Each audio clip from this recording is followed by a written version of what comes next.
पद्मिनी भद्रे आयुरारोग्यदायिने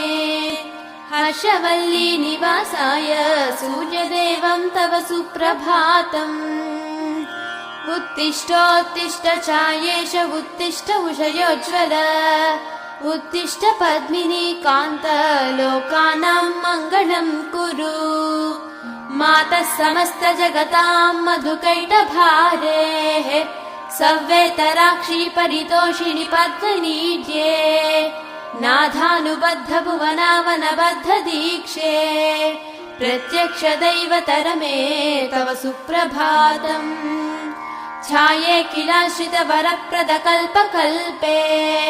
विस्वाप्तधाम निलयामल दिव्यभासे आयाहि शीघ्रमघनासिनि संश्रितानां श्रीसूर्यदैवतरमे तव सुप्रभातम्।